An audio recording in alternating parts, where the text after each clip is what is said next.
trade wars have consequences. But when the world's largest democracy stands its ground against America's toughest tariffs, the stakes go far beyond economics. In Washington, President Trump is doubling down. In New Delhi, Prime Minister Modi is refusing to bend.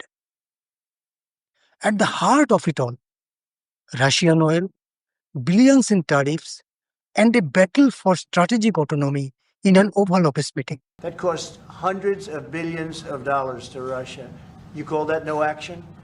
And I haven't done phase 2 yet or phase 3.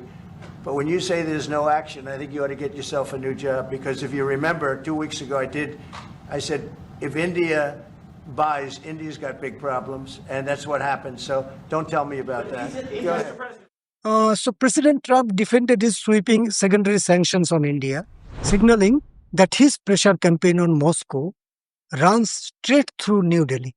For Trump, India's continued purchase of discounted Russian crude are not just an economic irritant, but a strategic challenge. The administration has now imposed a combined 50% tariff on Indian goods entering the US, a steep penalty rarely seen in modern trade. Half of it is branded as a reciprocal duty, but the other half, a direct punishment for India's Russian oil imports. It's one of the highest tariff packages faced by any US trading partner. But the results aren't what Washington expected.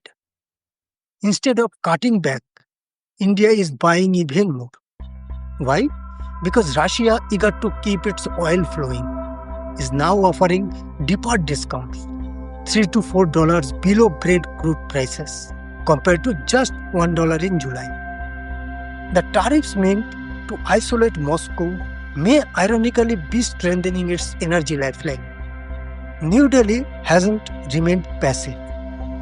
Finance Minister Nirmala Sitharaman unveiled sweeping GST tax cuts, reducing levies on hundreds of consumer goods and simplifying the tax structure. These measures, effective September 22, aim to cushion Indian households and businesses from the tariff shock while boosting domestic demand. Yet, the crisis has cast a shadow on what once looked like a promising partnership. US-India trade talks, once targeting $500 billion in bilateral trade by 2030, are now completely frozen. Prime Minister Modi has made his position clear.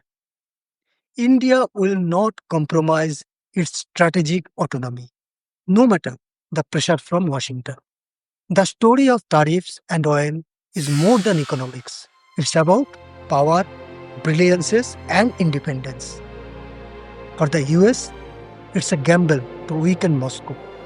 But for India, it's a taste of resilience and sovereignty.